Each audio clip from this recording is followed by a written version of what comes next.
Imagine you're standing in a rice paddy at dawn. The water is still, reflecting the sky like a mirror. Then you hear it, the distant rumble of helicopter blades cutting through humid air. The sound grows louder, more menacing, until suddenly the horizon erupts in orange flame. Napalm cascades through the canopy like liquid hellfire. Screams pierce the morning. Bodies fall into water that moments ago was peaceful. This is Vietnam. This is where empires come to die. The year is 1955. The planet trembles under the weight of two superpowers circling each other like boxers in a ring. The United States and the Soviet Union, locked in a Cold War that threatens to go hot at any moment. But while the world's attention focuses on Berlin and Moscow, a small, narrow country in Southeast Asia becomes the arena where this global confrontation will play out in blood and fire. Vietnam, a name that will become synonymous with guerrilla warfare, anti-war protests, and the first major defeat of the American military machine. A conflict that will devour over 3 million lives, tear families apart on 2 continents, poison an entire landscape with chemical weapons, and fundamentally alter how the world views American power. But this story doesn't begin in 1955. It doesn't even begin in the 20th century. To understand how a nation of rice farmers brought the world's mightiest military to its knees, we must travel back thousands of years to when Vietnam was nothing more than a dream whispered by emperors and carved into bronze by ancient hands. This is the story of a nation that refused to die. This is the story of the Vietnam War. Before Vietnam became a graveyard for empires, it was a paradise carved from jade mountains and endless rivers. Nestled on the easternmost edge of the Indochinese Peninsula, this land was a tapestry of emerald forests, crystalline waterways, and coastlines where the South China Sea crashed against white sand. To the north loomed China's imposing mountain ranges, standing like silent sentinels.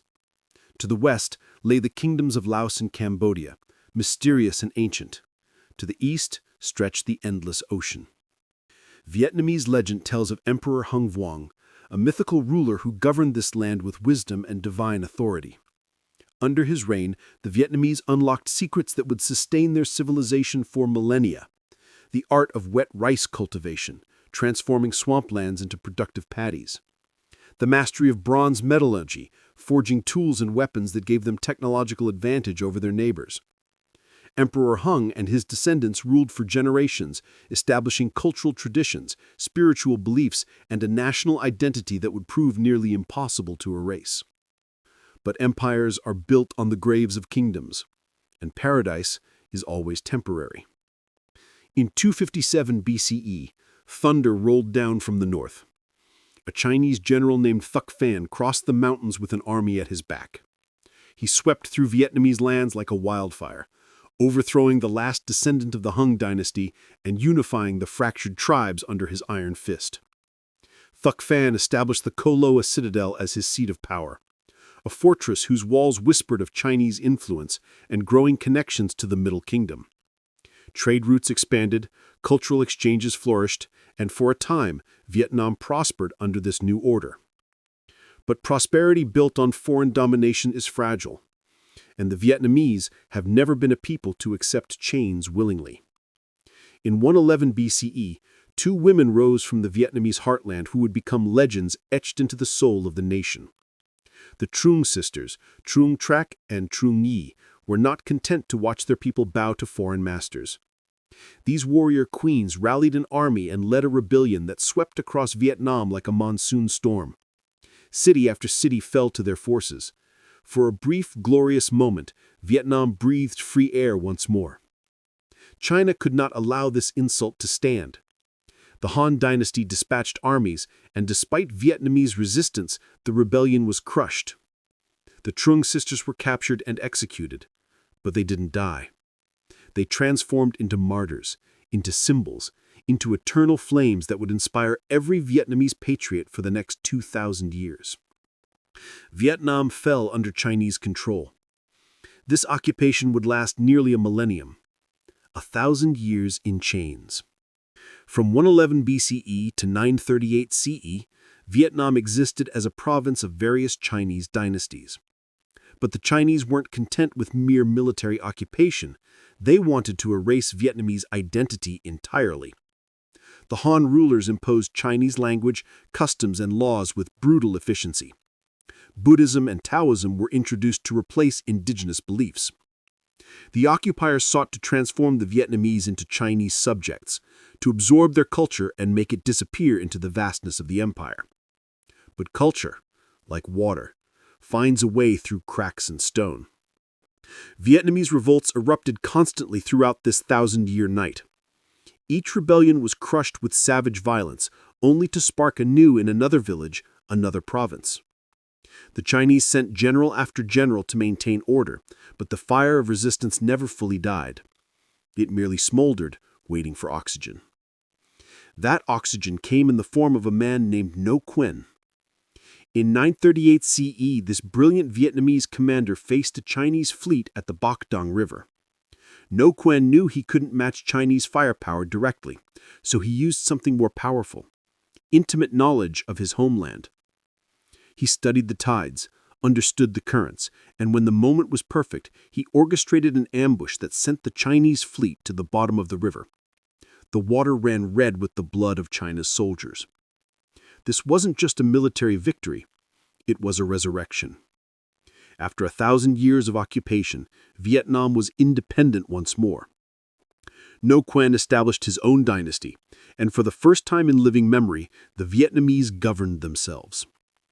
But as the centuries would prove again and again, Vietnamese independence was always contested, always fragile, always one invasion away from extinction. The wheel keeps turning. Following Ngo Quyen's death, Vietnam entered a period of violent transition. Dynasty rose and fell like waves against a shore. In 968 CE, Dinh Bo Linh seized power and created a centralized imperial system, moving the capital to Hoa Lu and planting Buddhism deeper into Vietnamese soil. He recognized that spiritual unity could forge political strength. When assassins ended Dinh Bo Linh's reign in 979 CE, the Lý dynasty emerged from the chaos. Under Lý Thái Tô's leadership, Vietnam experienced a golden age. The capital relocated to Thăng Long, which would one day be called Hanoi, and Buddhism flourished as a unifying force. Vietnamese territories expanded, approximating the borders we recognize today. For the first time in its history, Vietnam wasn't merely surviving, it was thriving, building, creating. But prosperity breeds envy, and power invites challengers. By 1225 CE, internal conflicts weakened the Lý dynasty enough for the Tron family to seize control. The Tron dynasty proved its worth in blood and fire, when the Mongol hordes, fresh from conquering most of Asia, crashed against Vietnam's borders. 3 times the Mongols invaded, 3 times the Vietnamese repelled them. When armies that destroyed kingdoms from Hungary to Korea met Vietnamese resistance, they found warriors who knew that death was preferable to surrender. But even the mighty Tron dynasty eventually crumbled. By 1400 CE, Ho Quy Ly overthrew the Tron rulers and attempted sweeping reforms. His reign lasted barely 7 years before the Chinese Ming dynasty, seeing Vietnam weakened, invaded and occupied the nation once again. History, it seemed, was a snake eating its own tail. An endless cycle of independence won and lost, of foreign occupation and desperate rebellion. Vietnamese resistance forces refused to accept Ming occupation. Led by Lê Loi, another name that would be carved into the pantheon of national heroes, Vietnamese fighters waged guerrilla warfare against the Chinese occupiers. They ambushed patrols, sabotaged supply lines, and made every Chinese soldier question whether they would see another sunrise. By 1427 CE, Lê Loi had driven the Chinese out and established the Lý dynasty. Vietnam was free again, but freedom, for Vietnam, has always been a temporary condition. By 1527, the Mac family staged a coup, overthrowing the Lê dynasty and plunging Vietnam into civil war. The nation fractured along geographical lines, the Nguyen lords controlling the south, the Trinh lords dominating the north. Vietnam tore itself apart, city burning city, brother fighting brother.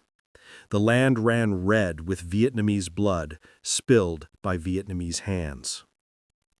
This internal chaos left Vietnam vulnerable, and vulnerability invites predators. While Vietnamese warlords burned their own country to ash, a new threat approached from an unexpected direction, not from the mountains of China, but from across the sea. European ships appeared on the horizon, their holds filled with Bibles and trade goods, their hearts filled with imperial ambition. The age of European imperialism had begun, and Asia was the prize. Portuguese, Dutch, and French traders arrived in Southeast Asia, presenting themselves as merchants and missionaries, men of God and commerce, seeking only to trade and spread Christianity. Among these Europeans, France saw the greatest opportunity. French missionaries fanned across Vietnam, establishing Catholic churches and converting locals. French merchants assessed the land's resources with calculating eyes. They arrived to find a nation in chaos, Vietnamese fighting Vietnamese, cities burning, populations displaced, and no central authority strong enough to expel them. France saw weakness. France saw opportunity.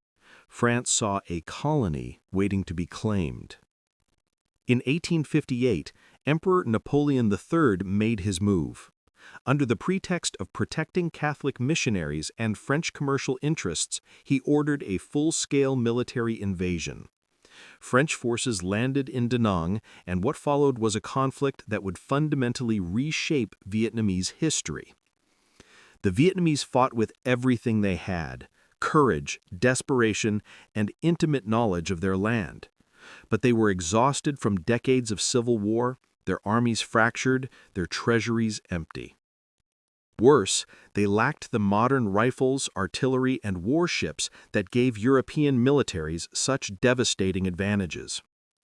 By 1862, after 4 years of brutal combat, France captured Saigon and forced Emperor Tu Duc to sign the Treaty of Saigon, ceding Vietnam's southern provinces to French control.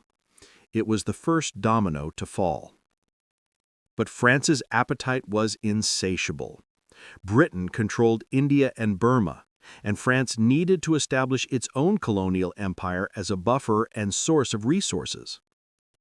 Over the following decades, French forces systematically conquered the rest of Vietnam as well as Cambodia and Laos. By 1887, these territories were consolidated into French Indochina, a colonial jewel in France's imperial crown. For the Vietnamese, a nightmare had begun. Life under the colonial boot. French colonialism in Vietnam was a masterclass in exploitation disguised as civilization. The French rebuilt Saigon in European architectural style, creating a Paris of the East, filled with cafes, boulevards, and luxury goods imported from France. Vietnamese farmers were forced to cultivate rice under back-breaking conditions, only to watch their harvests loaded onto ships bound for French markets, while they paid crushing taxes and lost their ancestral lands to French plantation owners. The French didn't merely want Vietnam's resources, they wanted to replace Vietnamese identity itself. French culture, language, and customs were imposed with ruthless efficiency. Vietnamese were pressured to convert to Catholicism. Traditional religions and practices were suppressed. Schools taught French history, while Vietnamese history was erased or rewritten to justify colonial rule. The Vietnamese were transformed into second-class citizens in their own homeland.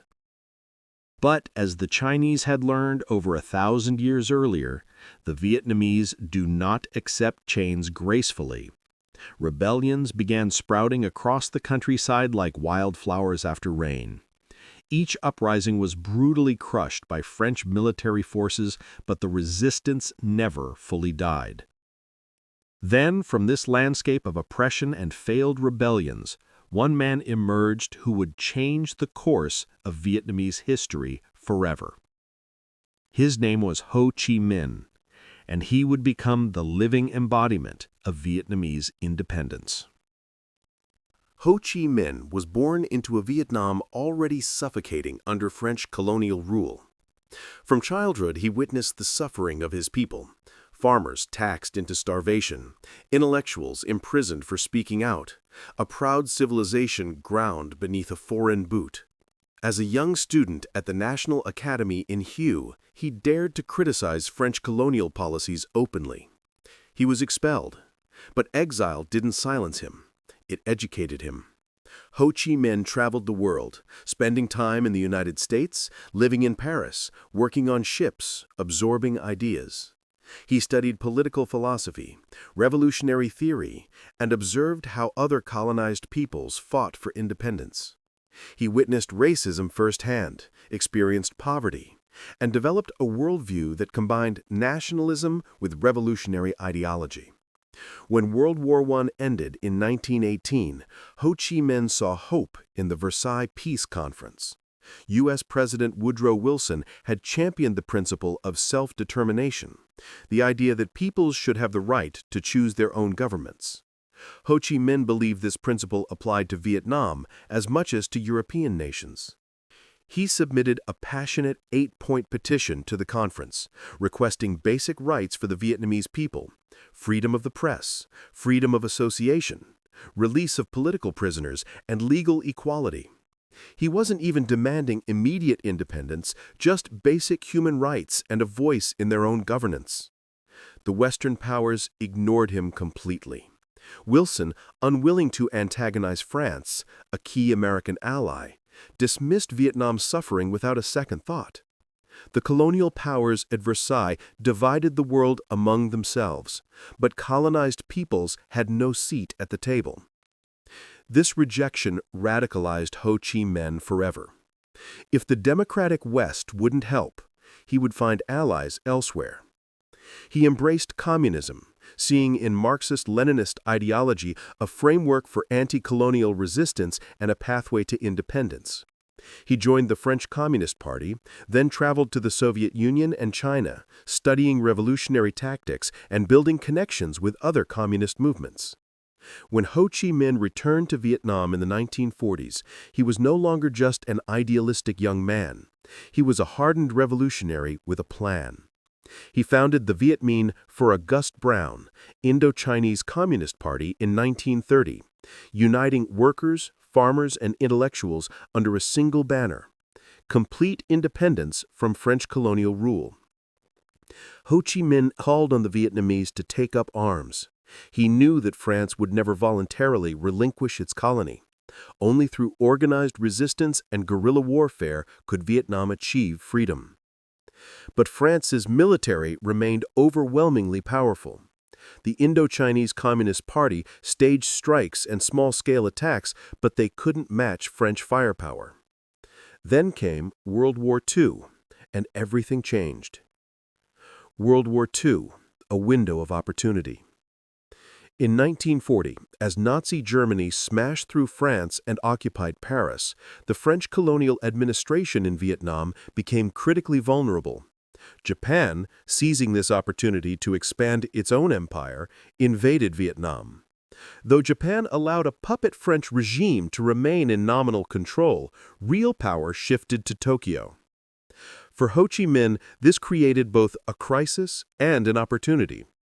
Vietnam was now occupied by two foreign powers, France and Japan. But with France weakened and Japan stretched thin across the Pacific, a window had opened.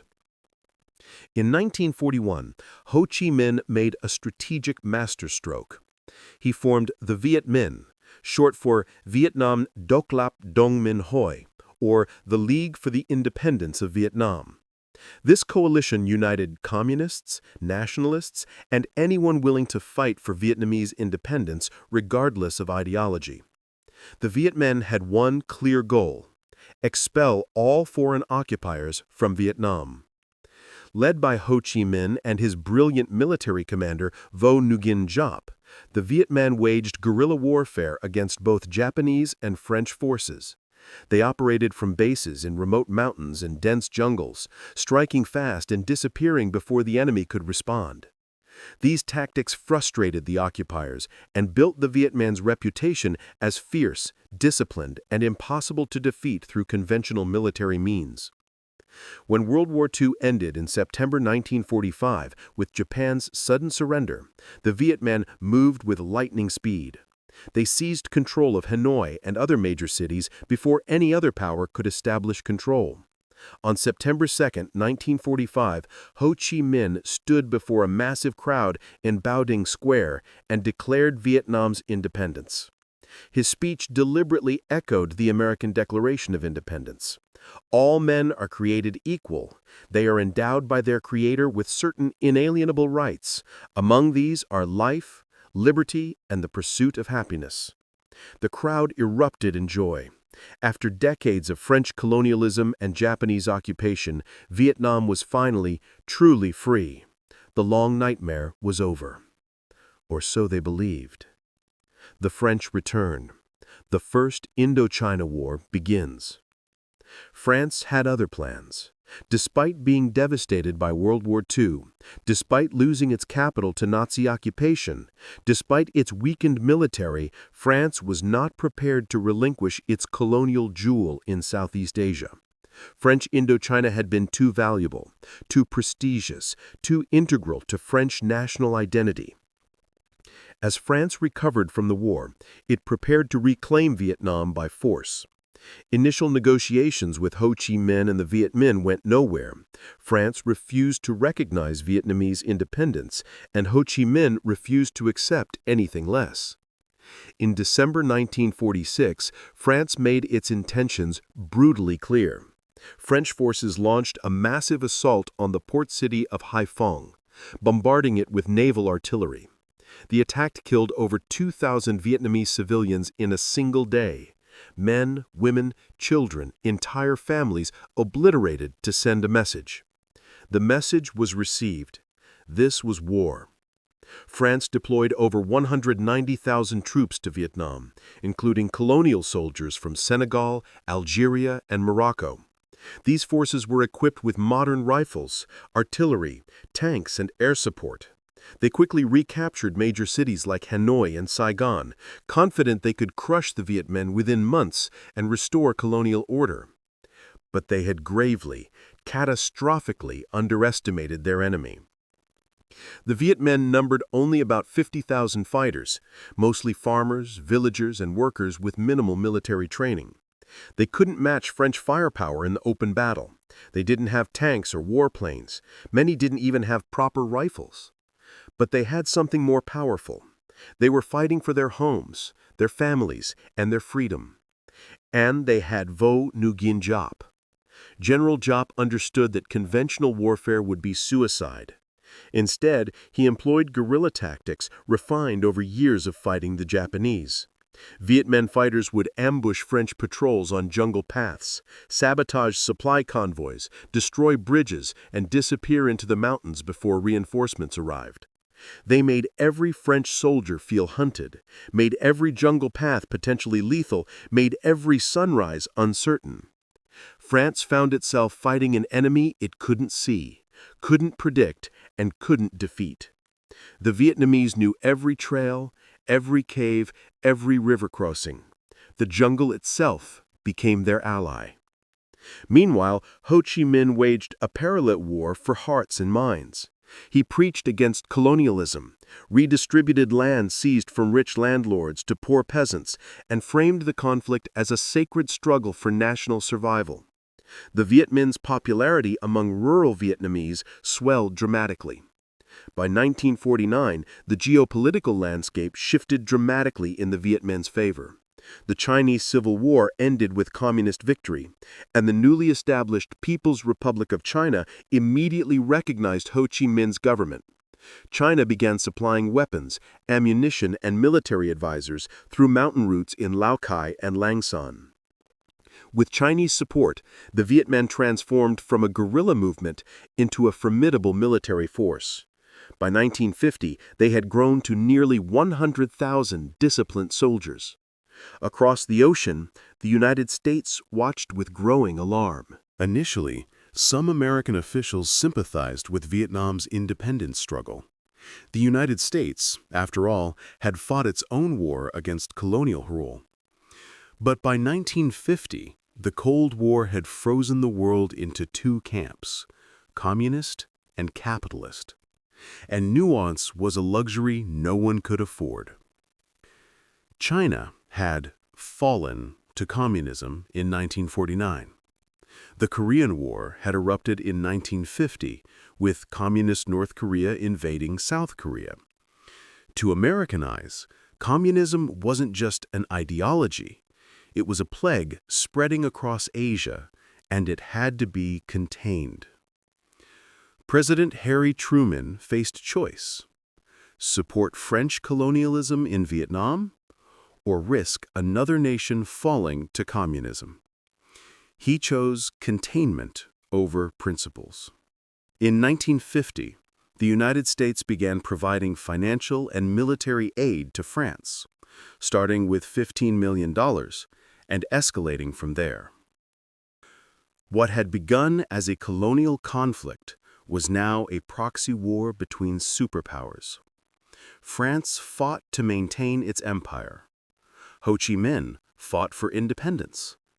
But behind the scenes, the United States and China maneuvered for influence, each seeing Vietnam as a chess piece in a much larger game. The stage was set for the battle that would change everything. Dien Bien Phu, the Valley of Death. By 1953, France was desperate. The war had dragged on for 7 years with no end in sight. French casualties mounted, French taxpayers grew tired of funding a colonial war, and the Viet Minh showed no signs of surrendering. France needed a decisive victory to break Vietnamese morale and force negotiations. General Henri Navarre, commander of French forces in Indochina, devised what he believed was a brilliant strategy. He would establish a fortified base at Dien Bien Phu, a remote valley near the Laotian border. From this stronghold, French forces could cut Viet Minh supply lines running into Laos, serve as a base for offensive operations, and lure Viet Minh forces into open battle where French firepower would crush them. Navarre was supremely confident. The base would be supplied by air, defended by elite French paratroopers, and supported by artillery. The valley was surrounded by hills, but he believed the jungle terrain made it impossible for the Viet Minh to transport heavy weapons to those heights. He couldn't have been more catastrophically wrong. Vo Nguyen Giap looked at Dien Bien Phu and saw not a threat, but a gift, a trap the French had built for themselves.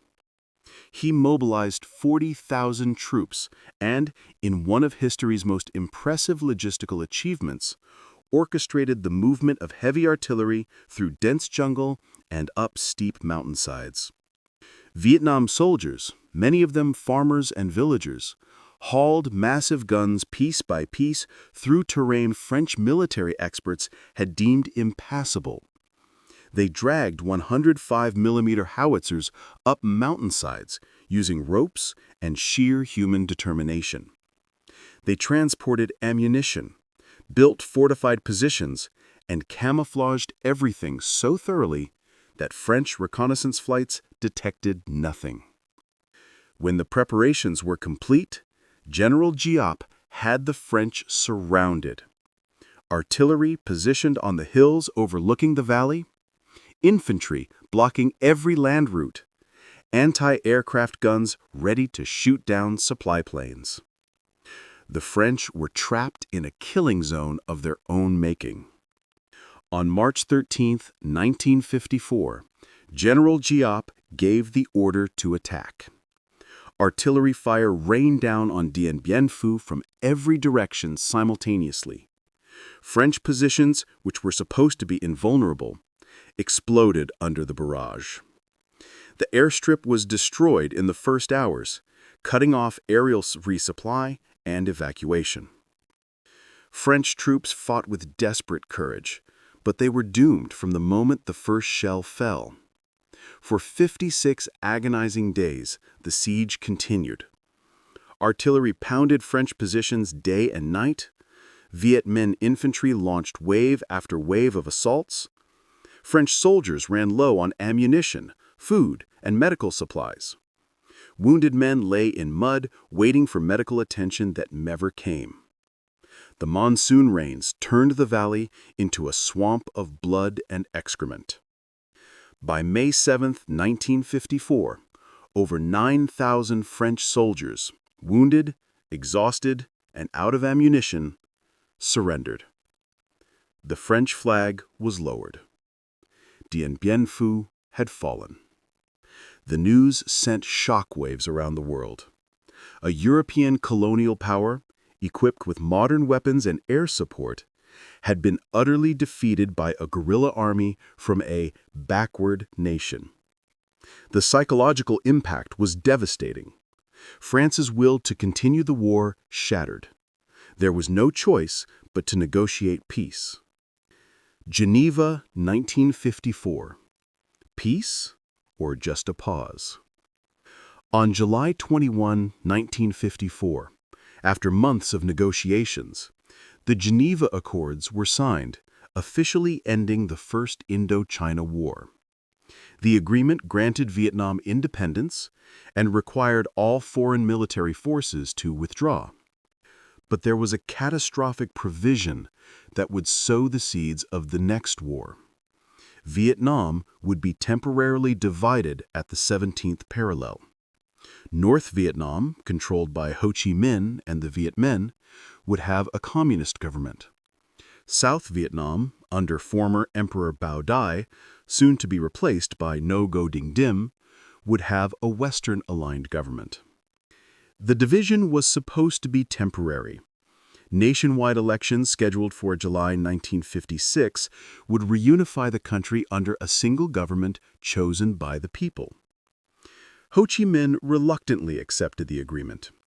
He was confident that the Viet Minh would win any fair election. They had, after all, led the fight against colonialism and earned the trust of millions of Vietnamese. He believed reunification was merely delayed, not denied. But there was a dark omen lurking in the Geneva Accords. The United States refused to sign them. American officials, along with South Vietnamese leaders, made it clear they would not participate in elections that might bring a communist government to power. The promised peace was built on sand. The next war was inevitable. Two Vietnams, a nation torn in half. North Vietnam transformed rapidly under Ho Chí Minh's leadership. Land reforms redistributed wealth from landlords to peasants. A collectivized farming system was established. With support from China and the Soviet Union, North Vietnam built the People's Army of Vietnam, a disciplined, ideologically committed military force trained for the inevitable conflict to come. Ho Chí Minh never wavered from his dream, a united, independent, communist Vietnam. South Vietnam followed a different path. Ngo Dinh Diem, a staunch Catholic and fierce anti-communist, became president with strong backing from the United States. He attempted to remake South Vietnam in a Western image, promoting Catholicism aggressively and suppressing Buddhism, a religion followed by the majority of Vietnamese. His government became increasingly authoritarian, corrupt, and nepotistic, with power concentrated in his family. Diem's brutal crackdowns on political dissent alienated vast segments of the population. Many South Vietnamese began viewing him not as a liberator, but simply another foreign puppet, Vietnamese in appearance only, serving American interests rather than Vietnamese needs. Opposition groups formed in the country, many composed of former Viet Minh fighters who had remained in the South after 1954, waiting for the promised elections. In 1956, those elections never happened. Diem, with full U.S. support, refused to hold them. He correctly suspected that Ho Chi Minh would win decisively, and he couldn't allow South Vietnam to vote itself out of existence. This betrayal of the Geneva Accords enraged North Vietnam and disillusioned many in the South. Ho Chi Minh realized that peaceful reunification was impossible. If elections couldn't unite Vietnam, then force would have to suffice. In December 1960, a new organization was formally established, the National Liberation Front, or NLF, commonly known by their enemy's name for them, the Viet Cong. Officially, the NLF presented itself as an independent coalition of South Vietnamese opposed to Diem's oppressive regime. Unofficially, it was directed, supplied, and controlled by North Vietnam. The Viet Cong's strategy was simple and devastating: guerrilla warfare. They operated primarily in rural areas where Diem's government was weakest and most corrupt. They ambushed military patrols, sabotaged infrastructure, assassinated officials loyal to Saigon, and vanished back into the countryside before retaliation could be organized. To supply the Viet Cong, North Vietnam constructed one of the most remarkable logistical networks in military history, the Ho Chi Minh Trail. This network of paths and roads wound through the mountains and jungles of Laos and Cambodia before snaking into South Vietnam. Through this trail, weapons, ammunition, supplies, and reinforcements flowed south in a constant stream, sustaining the insurgency despite all efforts to stop it. The South Vietnamese Army, or ARVN, despite receiving training and equipment from the United States, struggled desperately against the Viet Cong. The guerrillas knew the terrain intimately, blended seamlessly with the civilian population, and struck without warning. ARVN forces, trained for conventional warfare, were consistently outmaneuvered, ambushed, and demoralized. Worse, the Viet Cong had another crucial advantage. They won hearts and minds. While Diem's government was corrupt and oppressive, the Viet Cong promised land reform, redistribution of wealth, and an end to the exploitation of peasants by wealthy landlords. Many rural Vietnamese, seeing no benefit from Diem's rule, quietly supported the insurgents, providing food, shelter, intelligence about ARVN troop movements, and hiding weapons. By the early 1960s, South Vietnam was hemorrhaging. Entire rural provinces effectively fell under Viet Cong control. The government in Saigon controlled the cities, but the countryside belonged to the insurgents. America watched this slow-motion collapse with growing alarm. America's deepening involvement. President Eisenhower and Kennedy, guided by the domino theory, the belief that if one Southeast Asian nation fell to communism, others would topple like dominoes, steadily increased U.S. involvement in Vietnam. By 1963, over 16,000 American military advisors were stationed in South Vietnam, ostensibly to train ARVN forces, but increasingly involved in combat operations. But the fundamental problem remained: Ngo Dinh Diem and self. His authoritarian rule, persecution of Buddhists, and rampant corruption undermined every effort to stabilize South Vietnam. When Buddhist monks began self-immolating in protest, burning themselves alive in public squares, images of their flaming bodies shocked the world and demolished any remaining legitimacy Diem's government possessed. In November 1963, with tacit approval from the Kennedy administration, South Vietnamese generals staged a coup. They captured Diem and his brother and executed them both. President Kennedy, who had hoped Diem would resign peacefully, was reportedly horrified by the assassination. 3 weeks later, Kennedy himself was assassinated in Dallas, Texas. The Vietnam problem cast to a new president, Lyndon Baines Johnson. And Johnson was a man who believed in action. The Gulf of Tonkin, pretext for war. Lyndon Johnson was a true believer in the domino theory. He was determined not to be the president who lost Vietnam to communism. He wanted escalation. He wanted to show American strength. He wanted to win. On August 2, 1964, the USS Maddox, conducting surveillance operations in the Gulf of Tonkin, North Vietnamese territorial waters, was allegedly attacked by North Vietnamese patrol boats. The Maddox returned fire and escaped. 2 days later, reports claimed another U.S. vessel had been attacked. That second attack, it was later revealed, never happened. It was likely a radar malfunction or misinterpretation of sonar data in bad weather. But at the time, Johnson seized the opportunity.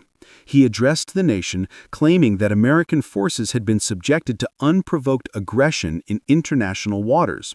He portrayed North Vietnam as the aggressor and the United States as the victim defending itself. On August 7, 1964, Congress, operating with incomplete and misleading information, passed the Gulf of Tonkin Resolution, giving President Johnson broad authority to use military force in Vietnam without a formal declaration of war. It was essentially a blank check for war, and Johnson didn't hesitate to cash it. Operation Rolling Thunder, Fire from the Sky.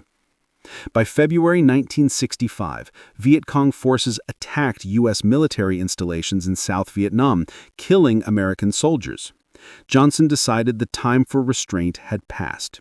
In March 1965, Operation Rolling Thunder began, a sustained, massive bombing campaign against North Vietnam that would continue for over 3 years. The stated goal was to destroy supply lines, infrastructure, and military bases, forcing Ho Chí Minh to negotiate. But beneath that stated goal was a darker purpose. Johnson hoped the bombing would break North Vietnamese morale, that the sheer scale of destruction would convince them that resistance was futile. American bombers flew thousands of sorties, dropping more explosives on North Vietnam than were used in all of World War II. Cities were devastated, bridges collapsed, factories burned, railways were destroyed, tens of thousands of civilians died in the firestorm. But Ho Chí Minh refused to surrender. With aid from China and the Soviet Union, North Vietnam constructed sophisticated air defense systems, radar networks, surface-to-air missiles, and anti-aircraft artillery. They shot down hundreds of American aircraft and captured pilots who became prisoners of war. More importantly, the North Vietnamese adapted. They moved military operations underground, constructing vast tunnel networks where soldiers lived, stored supplies, and planned attacks. They rebuilt bridges and roads as fast as they were destroyed. The Ho Chí Minh Trail continued functioning despite relentless bombardment. The bombing campaign failed to break North Vietnamese morale. Instead, it hardened their resolve and united the population against American aggression. By November 1968, with American public opinion turning sharply against the war, Johnson was forced to halt Operation Rolling Thunder. The campaign had killed over 100,000 Vietnamese, destroyed countless cities and villages, and cost the United States over 1,000 aircraft. It had achieved nothing strategically. Unable to bomb North Vietnam into submission, Johnson committed ground troops. By 1968, over 500,000 American soldiers were stationed in Vietnam, the largest overseas deployment since World War II. General William Westmoreland, commander of U.S. forces, implemented a strategy called search and destroy. Helicopter-borne troops would sweep through jungles suspected of harboring Viet Cong, engage enemy forces, and withdraw. The strategy aimed to inflict maximum casualties and wear down the enemy through attrition. But the strategy was fundamentally flawed. The Viet Cong used extensive tunnel systems, allowing them to appear and disappear at will. They employed booby traps, punji pits filled with sharpened bamboo stakes coated in excrement to cause infections, explosive tripwires, and pressure-sensitive mines. American soldiers, weighed down by equipment and struggling in tropical heat and humidity, found themselves fighting an invisible enemy in an alien landscape. To combat the tunnel networks, the U.S. military deployed tunnel rats, small, extraordinarily courageous soldiers who crawled through claustrophobic underground passages armed with nothing but flashlights and pistols. These men faced unimaginable horrors, darkness so absolute it felt solid, air so stale it burned the lungs, and the constant threat of booby traps, venomous snakes, scorpions, and enemy soldiers waiting in the black. Many tunnel rats entered those holes and never emerged. Meanwhile, the South Vietnamese army remained largely ineffective, plagued by corruption, poor leadership, and low morale. The burden of the war fell almost entirely on American shoulders. American soldiers fought bravely, but they were fighting a war they couldn't win with the tactics they were using. The Viet Cong controlled the tempo of combat, striking when convenient, withdrawing when threatened, and bleeding American forces through 1,000 small cuts rather than risking decisive battles. Back home, American television screens showed images that contradicted everything the government was saying. Body bags arriving at airports, wounded soldiers evacuated by helicopter, villages burning. And slowly, the American public began to question, what were they fighting for? Why were American boys dying in a jungle on the other side of the world? The Tet Offensive, the shock that changed everything. By late 1967, General Giap was ready to execute his boldest plan yet. He would launch a massive, coordinated surprise attack across South Vietnam, striking over 100 cities, towns, and military bases simultaneously. The goal wasn't just military, it was psychological. Giap wanted to shatter American confidence, prove to the South Vietnamese people that their government couldn't protect them, and demonstrate to the world that the war was far from won. The attack would come during Tet, the Vietnamese Lunar New Year, a sacred holiday when a traditional ceasefire was observed. It was the perfect moment for surprise. For months, Viet Cong and North Vietnamese forces secretly moved into position. They smuggled weapons into cities, hiding them in coffins, vegetable carts, and underground caches.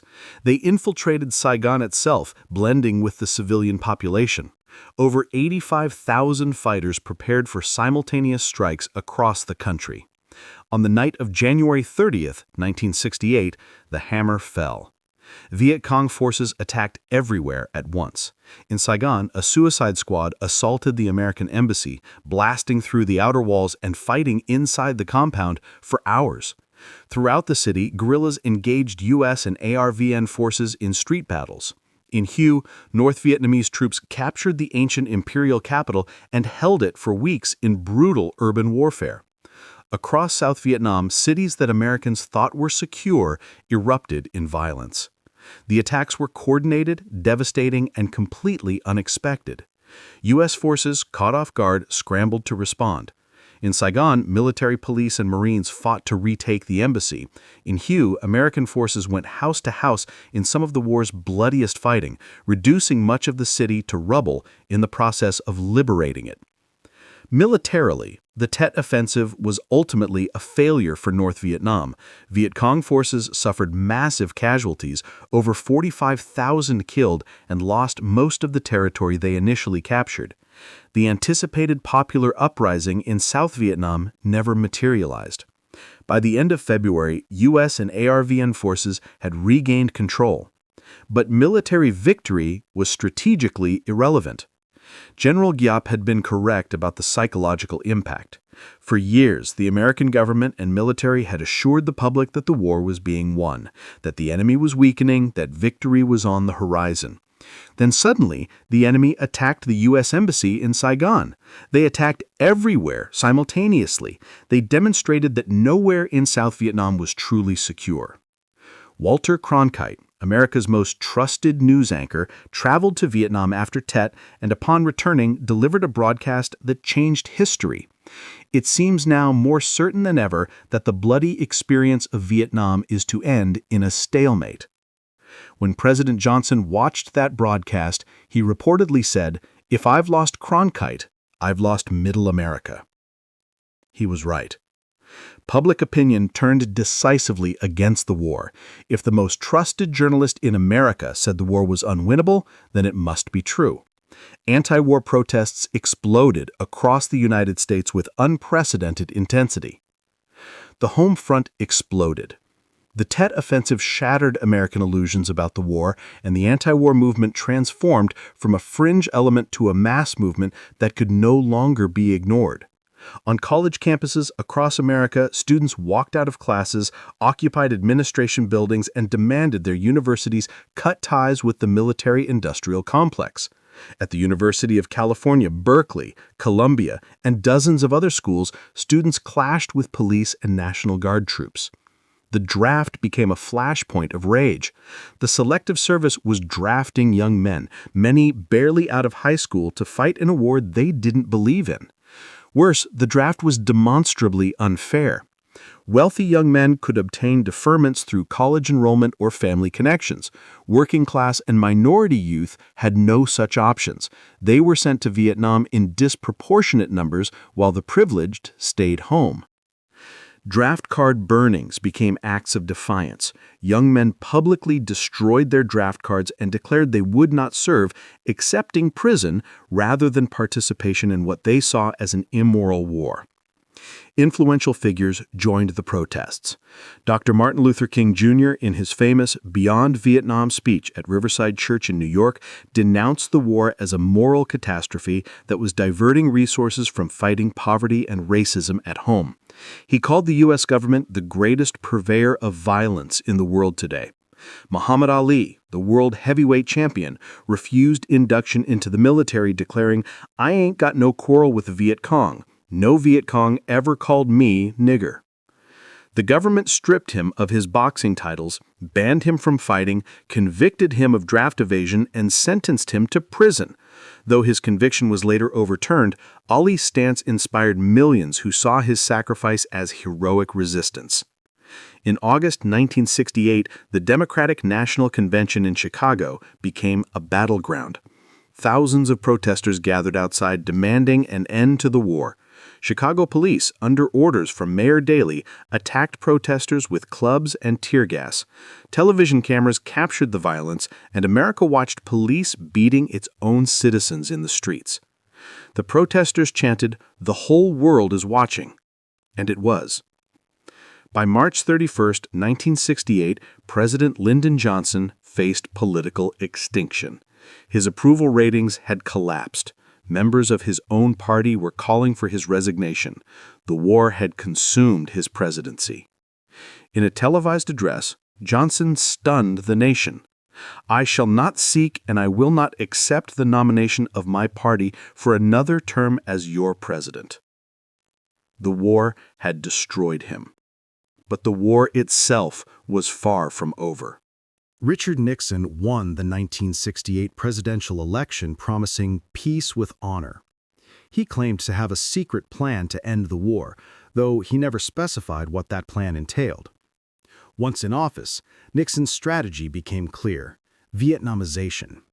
The U.S. would gradually withdraw troops while training and equipping South Vietnamese forces to defend themselves. In theory, this would allow America to exit the war without admitting defeat. In practice, it was fantasy.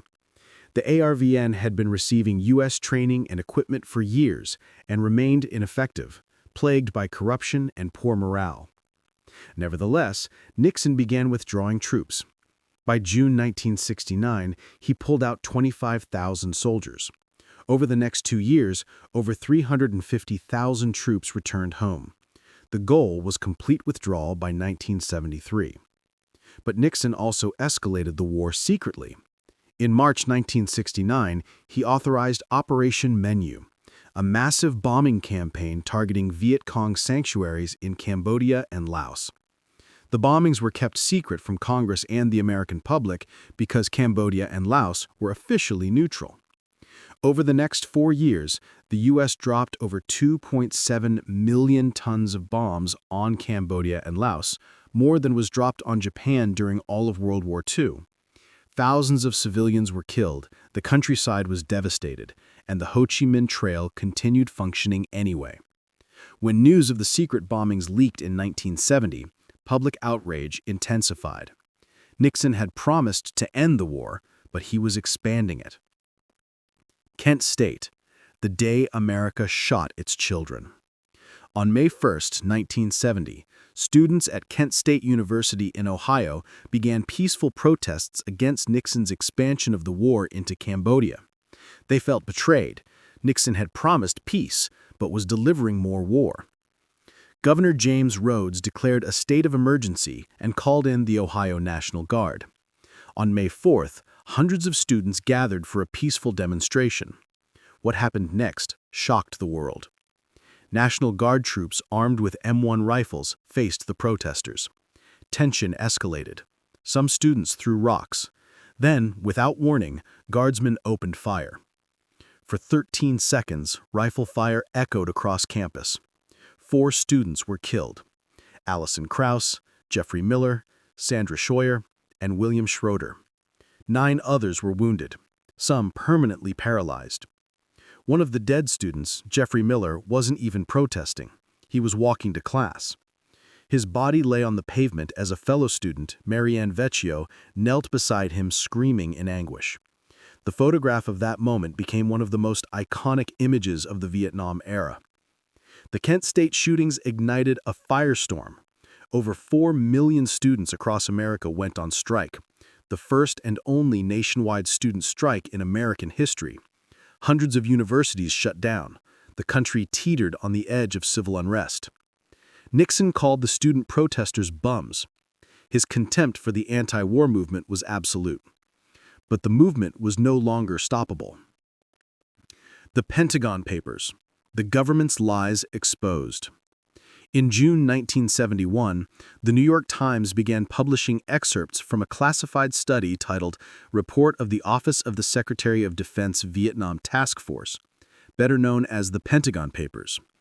The Pentagon Papers were a 7,000-page analysis of U.S. involvement in Vietnam from 1945 to 1967, commissioned by Secretary of Defense Robert McNamara. The study was brutally honest about how successive administrations had lied to the American public about the war. The papers revealed that the government had secretly expanded the war into Laos and Cambodia years before Nixon's bombings. Military leaders knew the war was unwinnable as early as 1965, but continued escalation anyway. The Gulf of Tonkin incident had been misrepresented to justify war. Presidents had consistently lied about progress, casualties, and war aims. Daniel Ellsberg, a former military analyst and defense strategist who had worked on the study, leaked the papers to the press. He believed the American people deserved to know the truth, even if it meant facing decades in prison for violating the Espionage Act. Nixon's administration tried to block publication, arguing national security. The case went to the Supreme Court, which ruled 6-3 that the press had the right to publish under the First Amendment. It was a landmark victory for press freedom. The Pentagon Papers devastated what little remained of public trust in the government. Americans realized they had been systematically lied to for years. Sons had died for a war their own leaders knew couldn't be won. The betrayal was profound. Ellsberg became a hero to the anti-war movement. His charges against him were eventually dismissed due to government misconduct. Nixon's administration had broken into his psychiatrist's office seeking dirt to discredit him, an illegal act that foreshadowed the Watergate scandal. Desperate measures, the Christmas bombings. By 1972, Nixon was desperate for a way out of Vietnam that didn't look like defeat. Peace talks in Paris had been ongoing since 1968, but had produced nothing substantive. Both sides wanted incompatible outcomes. Henry Kissinger, Nixon's national security advisor and chief negotiator, needed leverage. In December 1972, he got Nixon's approval for Operation Linebacker II, a massive bombing campaign targeting Hanoi and Haiphong during the Christmas holidays. It became known as the Christmas bombings. For 12 days, from December 18th to December 29th, American B-52 bombers pounded North Vietnam's major cities with over 20,000 tons of explosives. The bombing was more intense than anything previously experienced.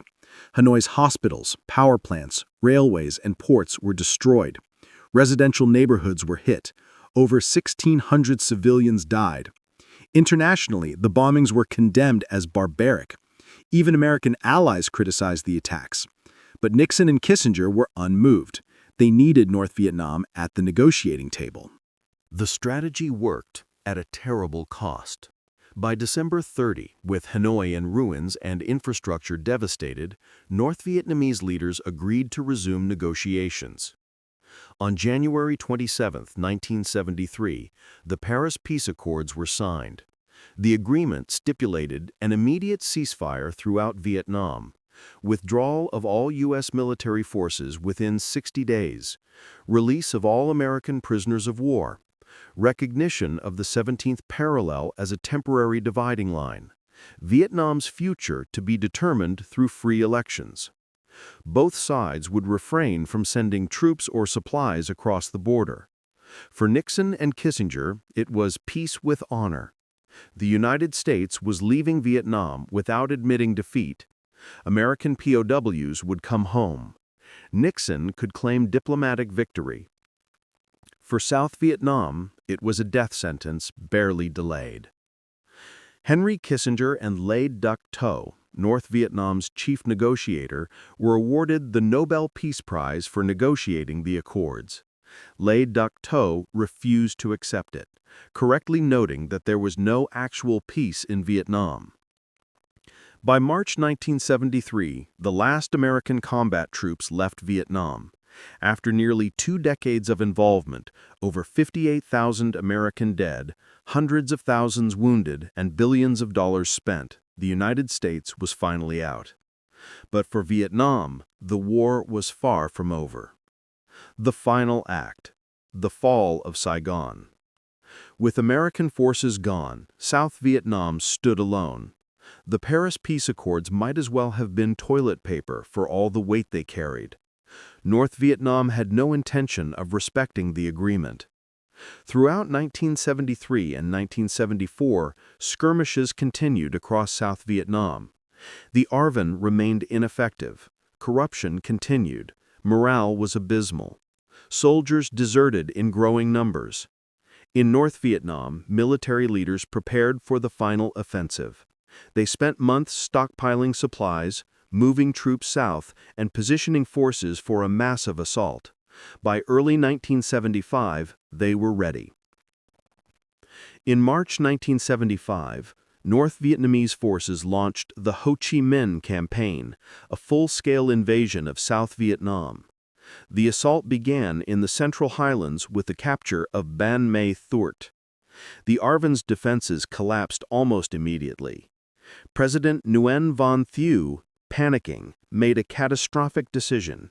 He ordered a strategic retreat from the Central Highlands and northern provinces to consolidate forces in the south. This meant abandoning major cities, including Hue, without a fight. The retreat became a rout. As ARVN soldiers pulled back, civilians fled in terror, clogging the roads. The retreat turned into chaos. Soldiers abandoned their posts, threw away their weapons, and disappeared into the flood of refugees. North Vietnamese forces advanced rapidly, encountering almost no resistance. By late March, the coastal cities of Hue and Da Nang had fallen. South Vietnam was collapsing faster than anyone had imagined possible. President Gerald Ford, who had replaced Nixon after his resignation over the Watergate scandal, watched helplessly. He requested emergency military aid for South Vietnam, but Congress, reflecting the American public's exhaustion with the war, refused. The money and weapons were not coming. By mid-April, North Vietnamese forces were on the outskirts of Saigon. President Thieu resigned and fled the country, leaving South Vietnam leaderless as the end approached. Ford ordered the immediate evacuation of all remaining Americans and as many South Vietnamese allies as possible. Operation Frequent Wind began, the largest helicopter evacuation in history. For 24 hours, helicopters shuttled back and forth between Saigon and U.S. Navy ships offshore. Desperate South Vietnamese, people who had worked with Americans, who would face execution or imprisonment under communist rule, mobbed the U.S. Embassy, climbing walls, fighting to get on evacuation flights. Heartbreaking scenes played out as helicopters lifted off from rooftops, leaving hundreds behind, knowing their fate. On April 30, 1975, North Vietnamese tanks rolled through the gates of the presidential palace in Saigon. The few remaining South Vietnamese officials surrendered unconditionally. Saigon had fallen. The war was over. Vietnam was unified under communist rule. The Vietnam War, the American War, as the Vietnamese call it, had finally ended after 3 decades of nearly continuous conflict. The aftermath, counting with dead and broken. The human cost of the Vietnam War defies comprehension. Over 3 million people died, approximately 2 million Vietnamese civilians, 1.1 million North Vietnamese and Viet Cong soldiers, 250,000 South Vietnamese soldiers, and 58,000 Americans. Millions more were wounded, many permanently disabled. The land itself was poisoned. Decades of bombing left Vietnam littered with unexploded ordnance, landmines and bombs that still kill and maim people today. Agent Orange, a chemical defoliant the U.S. sprayed to destroy jungle cover, caused birth defects and cancer that continue affecting Vietnamese children and grandchildren of those exposed. Entire regions remain contaminated. Vietnam's economy was devastated. Agriculture was destroyed, infrastructure obliterated, cities in ruins. The country faced mass starvation in the immediate aftermath. It would take decades for Vietnam to recover economically. After reunification, the communist government established re-education camps where hundreds of thousands of South Vietnamese, former soldiers, government officials, intellectuals, anyone deemed a threat, were imprisoned. Many spent years in these camps, subjected to political indoctrination, forced labor, and brutal conditions. Many died there. The boat people crisis followed. Between 1975 and 1995, over 1.5 million Vietnamese fled the country as refugees, many in rickety boats across the South China Sea. Estimates suggest that 200,000 to 400,000 died at sea, drowning in storms, dying of dehydration, or killed by pirates. Those who survived found asylum in the United States, Canada, Australia, and other countries, creating a Vietnamese diaspora that endures today. For America, the war left different scars. The 58,000 dead soldiers were mourned, but the survivors often felt forgotten. Vietnam veterans returned home to a divided nation. Many faced hostility from anti-war protesters who saw them as complicit in an immoral war, and indifference from a public that wanted to forget Vietnam entirely. Unlike veterans of World War II, they received no hero welcome, no parades, no gratitude. Many suffered from what we now call PTSD, nightmares, flashbacks, depression, substance abuse. Some became homeless. Suicide rates among Vietnam veterans were tragically high. The tunnel rats, those brave soldiers who fought in claustrophobic darkness, often returned with crippling claustrophobia and anxiety disorders. America's faith in its government was shattered. The lies revealed by the Pentagon Papers, combined with the Watergate scandal that forced Nixon's resignation in 1974, created a crisis of trust that has never fully healed. The Vietnam War birthed a generation of cynicism about government, military intervention, and official narratives. The war also reshaped American foreign policy. The War Powers Resolution of 1973 limited presidential authority to wage war without congressional approval.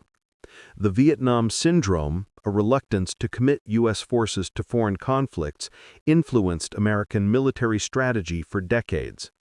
Not until the 1991 Gulf War did America fully shed its post-Vietnam hesitation about military intervention. The domino theory that drove American involvement partly came true, though not quite as predicted. After Vietnam fell, Cambodia and Laos also came under communist rule. In Cambodia, the Khmer Rouge, led by Pol Pot, took power in 1975 and launched one of history's most horrific genocides.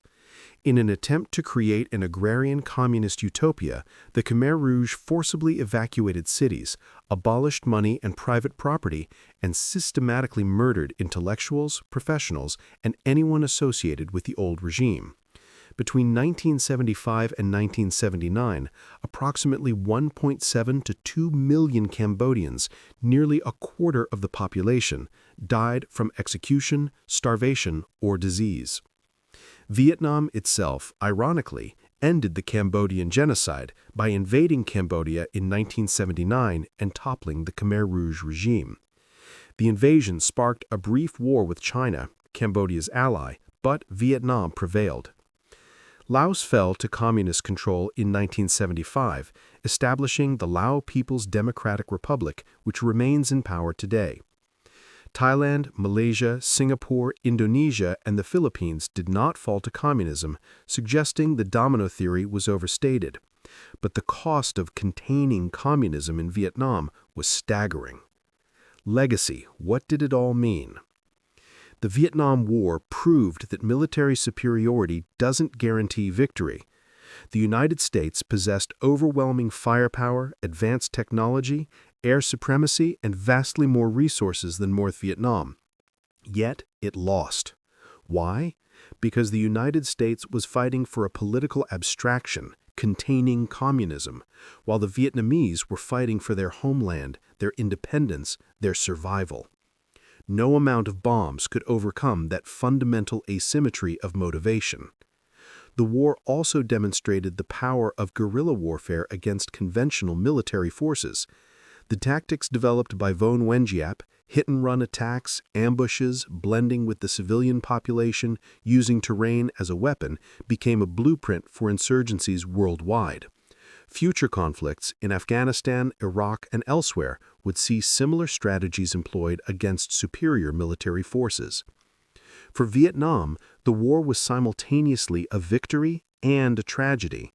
They achieved independence and unification, fulfilling Ho Chi Minh's dream, but the cost was almost incomprehensible. A generation lost, a land poisoned, an economy destroyed, and divisions that persisted for decades between North and South Vietnamese. Today, Vietnam has emerged as a dynamic, rapidly developing nation.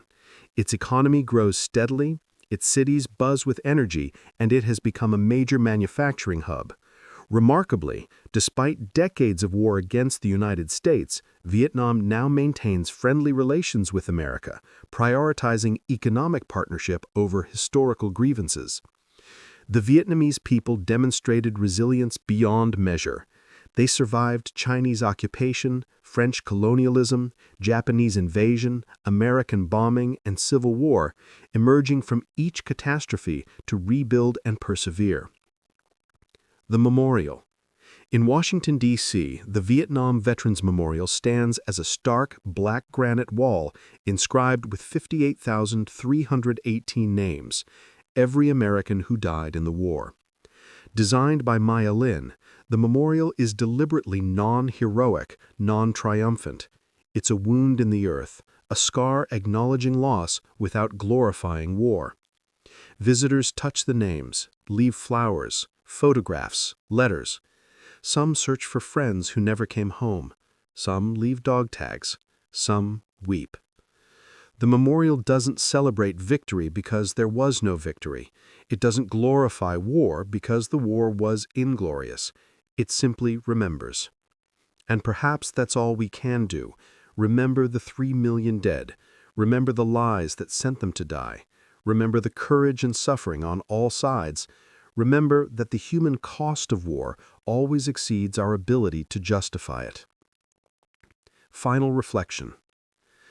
The Vietnam War was many things: an anti-colonial struggle, a civil war, a Cold War proxy conflict, a test of American power, a tragedy of errors and hubris. It was all these things, and none of them fully captures its complexity.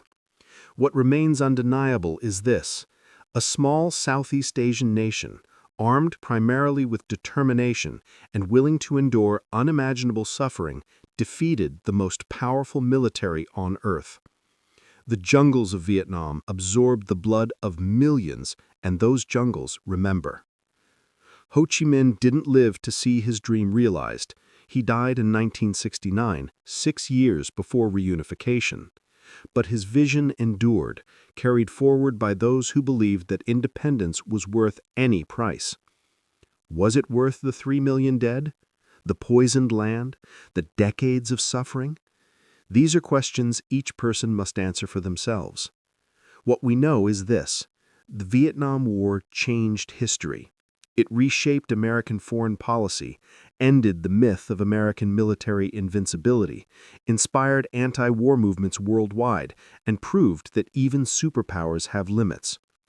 The war ended almost 50 years ago, but its echoes continue. The lessons of Vietnam, about the limits of military power, the costs of deception, the resilience of those fighting for their homeland, remain relevant in every conflict that followed.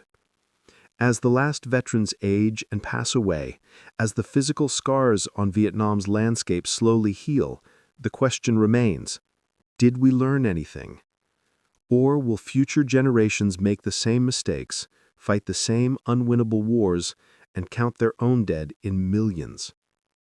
The Vietnam War doesn't provide easy answers. It offers only painful truths and the stubborn persistence of those who survived. The helicopters are gone. The bombs have stopped falling.